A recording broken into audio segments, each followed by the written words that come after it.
প্রিয় শিক্ষার্থীবৃন্দ, ম্যাট্রিক্স অধ্যায়ে আজকে প্রথম ভিডিওটি তোমাদের সাথে শেয়ার করছি। এখানে দেখো, ম্যাট্রিক্স কি? ম্যাট্রিক্স হলো বিভিন্ন তথ্য বা সংখ্যার, এই তথ্যগুলো কি হতে পারে? বাস্তব হতে পারে, কাল্পনিক হতে পারে। তাহলে বিভিন্ন তথ্যর আয়তাকার অথবা বর্গাকার বিন্যাস, ঠিক আছে। আর নির্ণয়কে কি শিখছি? সবগুলোই ছিল বর্গাকার, কিন্তু ম্যাট্রিক্সে কি হতে পারে? রো বেশি হইতে পারে, কলাম কম হইতে পারে, ঠিক আছে। আয়তাকারও হইতে পারে, বর্গাকারও হইতে পারে। আয়তাকার বা বর্গাকার বিন্যাস কিসের বিন্যাস? তথ্য বা সংখ্যা, যা প্রথম বন্ধনী ফার্স্ট ব্র্যাকেট বা তৃতীয় বন্ধনী থার্ড ব্র্যাকেট বা দুই জোড়া সমান্তরাল খাড়া রেখা দ্বারা আবদ্ধ, ঠিক আছে। খাড়া রেখা মানে কি? এরকম, ঠিক আছে, এরকম দুই পাশে খাড়া রেখা দ্বারা দুই জোড়া, এটা এক জোড়া, এটা এক জোড়া, দুই জোড়া সমান্তরাল খাড়া রেখা দ্বারা আবদ্ধ। এম ক্রস এম ম্যাট্রিক্স, এখানে এম সংখ্যক সারি, বুঝছো? এম সংখ্যক সারি আর এন সংখ্যক কলাম থাকবে। তাহলে কোন ম্যাট্রিক্স যদি আমরা দেখি যে n cross n matrix, m cross n matrix, তবে বুঝবো যে প্রথমটা হচ্ছে সারির সংখ্যা, পরেরটা হচ্ছে কলামের সংখ্যা। নাল ম্যাট্রিক্স, নাল ম্যাট্রিক্স বলতে বোঝাচ্ছে যে ম্যাট্রিক্সের সবগুলো উপাদানে কি? শূন্য। আচ্ছা, এখন একক, অভেদ, ইউনিট বা আইডেন্টিটি, একটা ম্যাট্রিক্স এরকম চারটা নাম আছে। সেই ম্যাট্রিক্সটা কি? সেটা হচ্ছে এমন একটি বর্গাকার ম্যাট্রিক্স, বুঝছো? তিনটা তিনটা থাকবে। সে বর্গাকার ম্যাট্রিক্সের শুধু প্রাইমারি যে কর্ণটা আছে, প্রাইমারি যে উপাদানগুলো আছে, এগুলো হবে 1, এটা বাদে বাকি সবগুলো হবে 0। এখন দেখো, ট্রান্সপোজ ম্যাট্রিক্স বা পার্শ্বচর ম্যাট্রিক্স। কোন ম্যাট্রিক্স এর সারিকে কলামে এবং কলামকে সারিতে বদল করে যে ম্যাট্রিক্স পাওয়া যায় তাকে পূর্ব ম্যাট্রিক্সের পার্শ্বচর বা ট্রান্সপোজ ম্যাট্রিক্স বলে। আচ্ছা, এখানে দেখো, এ একটি ম্যাট্রিক্স, এখানে A1 A2 B1 B2, এর ট্রান্সপোজ টি দ্বারা প্রকাশ করা হয়। তাহলে এর ট্রান্সপোজ ম্যাট্রিক্স কি হবে? এই যে কলামটা হয়ে যাবে সারি, তাহলে কলাম কি আছে? A1 A2, এটা হয়ে যাবে কি? সারি। দেখো, A1 A2। আবার কলাম কি? B1 B2, এটা কি আবার সারি হয়ে গেল, B1 B2। তাহলে কলাম কি হয়ে গেছে? এখানে সারি হয়ে গেছে। আচ্ছা, এখন আমরা দেখবো যে অনুবন্ধী বা অ্যাডজয়েন্ট ম্যাট্রিক্স কাকে বলে। আচ্ছা, একটি বর্গাকার ম্যাট্রিক্স এর উপাদান দ্বারা গঠিত নির্ণয়কের প্রতিটি উপাদানের সহগুণক দ্বারা গঠিত ম্যাট্রিক্স এর পার্শ্বচর ম্যাট্রিক্সকে এর আদি ম্যাট্রিক্স এর অনুবন্ধী বা ম্যাট্রিক্স বলে। একটু বড়, আমি একটু বোঝাই দিই। তাহলে দেখো, এখানে কি বলছে? কোন বর্গাকার ম্যাট্রিক্স, ধরো এ একটি বর্গাকার ম্যাট্রিক্স, 3x3 ম্যাট্রিক্স, তাই না? এখানে দেখো, রো হচ্ছে 3টা, কলামও হচ্ছে 3টা, তার মানে কি? এটা 3x3 ম্যাট্রিক্স, বর্গাকার ম্যাট্রিক্স। উপাদান দ্বারা গঠিত নির্ণয়, তো এই ম্যাট্রিক্সটা কখন নির্ণয় হবে? যখন আমরা এই ফার্স্ট ব্র্যাকেটের পরিবর্তে এরকম পাশে কি দুইটা এরকম খাড়া চিহ্ন দিব, তাহলে কি এটা নির্ণয়ক হয়ে যাচ্ছে, তাই না? তাহলে নির্ণয়কের বাকি উপাদানগুলো তো ওরকমই থাকবে, ভেতরে যে ক্লাস ওরকমই থাকবে। আচ্ছা, প্রতিটি উপাদানের সহগুণক, ধরো প্রতিটি উপাদান মানে কি? এই যে এটা একটা উপাদান, এটা একটা উপাদান, এটা একটা উপাদান, এটা একটা উপাদান, এটা একটা উপাদান, এটা একটা উপাদান, এটা একটা উপাদান, এটা একটা উপাদান, এটা একটা। প্রত্যেকটা উপাদান কি? আলাদা। আর প্রত্যেকটা উপাদানের কি নিতে হবে? এই যে প্রতিটি উপাদানের সহগুণক নিতে হবে।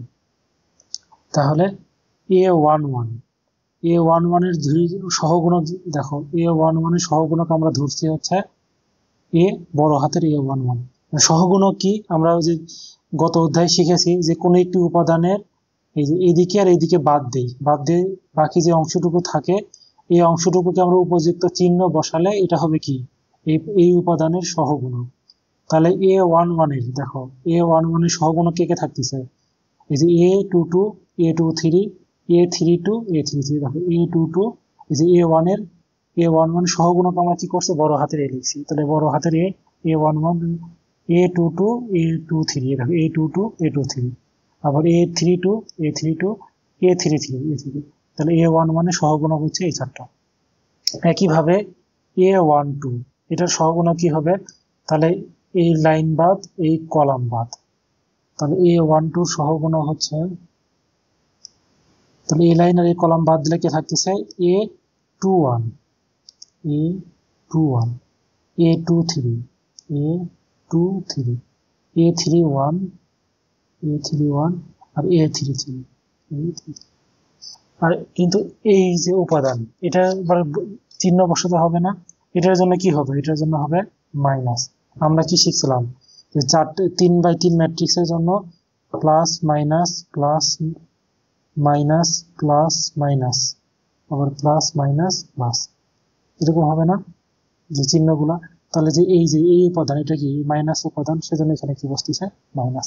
তো A12 জন্য এখানে মাইনাস। আবার A13 দেখি, A13 সহগুণক হচ্ছে A13, তাহলে এটা কি হবে দেখো, এটার জন্য এই কলাম বাদ এই সারি বাদ, তাহলে থাকতেছে A21 A22 A21 A22 আবার A31 A32 A31 A32,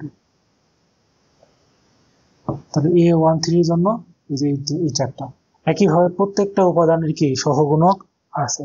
তাহলে এই সহগুণক দ্বারা আমরা কি করব, এই যে সহগুণক দ্বারা গঠিত ম্যাট্রিক্স, তাহলে এই সহগুণকে আমরা একটা ধরো এটার উপাদান একটা পেলাম, ধরো এটা 5 পাইছি, এটা 7 পাইছি, এটা 3 পাইছি, এরকম প্রত্যেকটা কি উপাদানের সহগুণকের একটা মান পাওয়া যাবে। আর এই মানগুলো আমাদের কি করতে হবে, আর একটা ম্যাট্রিক্স তৈরি করতে হবে, ঠিক আছে। তাহলে যে ম্যাট্রিক্সটা তৈরি করব সেই ম্যাট্রিক্সটা কি হবে, সহগুণকের ম্যাট্রিক্স। ধরলাম আমরা সহগুণকের ম্যাট্রিক্স হচ্ছে বি, সাপোজ এটা এই ম্যাট্রিক্সের নাম এ দিছি, এখান থেকে যে সহগুণক পাবো সেই ম্যাট্রিক্সটা আমরা কি পেলাম, বি। তাহলে এই সহগুণক দ্বারা গঠিত ম্যাট্রিক্সের আবার কি করতে হবে, পার্শ্বচর ম্যাট্রিক্স। তো পার্শ্বচর মানে কি, ট্রান্সপোজ, তাহলে ট্রান্সপোজ অফ বি। তাহলে পার্শ্বচর ম্যাট্রিক্সকেই আদি ম্যাট্রিক্স মানে এই এ ম্যাট্রিক্সের অনুবন্ধী ম্যাট্রিক্স বলে, অনুবন্ধী বা অ্যাডজয়েন্ট ম্যাট্রিক্স বলে। তাহলে অ্যাডজয়েন্ট অফ এ, আচ্ছা অ্যাডজয়েন্ট কি হয় লেখা যায়, এডিজে মানে অ্যাডজয়েন্ট অফ এ কে লেখা যায়, এখান থেকে যে অনুবন্ধী ম্যাট্রিক্স পেলাম বি, সেই বি এর ট্রান্সপোজ।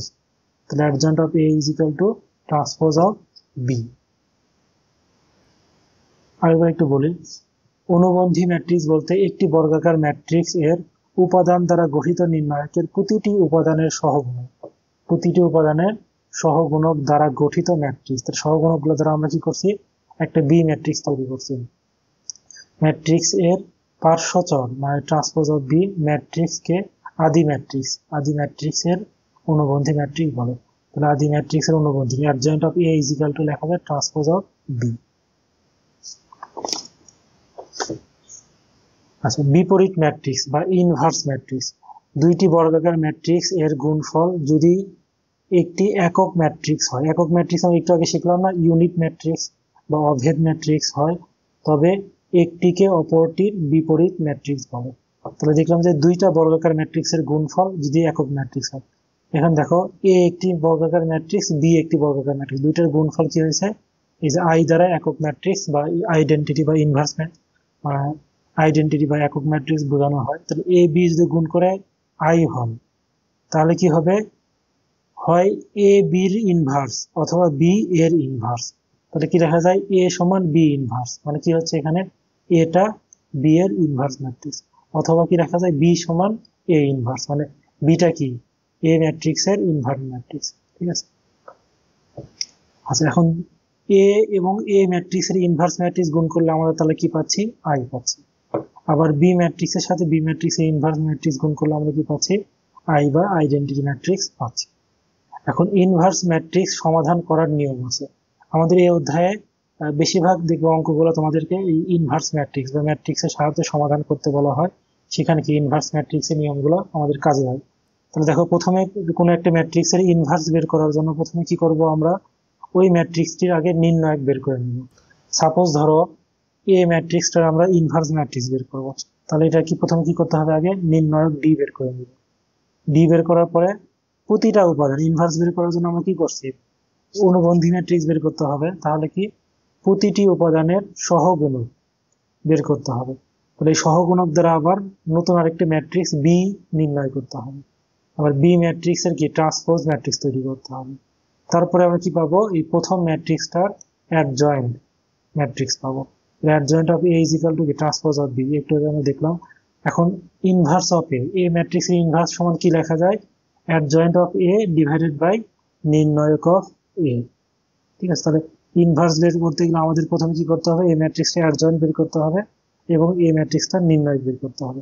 তাহলে যে প্রথমে তো নির্ণায়ক বের করে ফেলছি, তারপরে এই কয়েকটা ধাপ অনুসরণ করে আমরা কি করছি? এই অ্যাডজয়েন্টটাও বের করে ফেলছি। ওকে।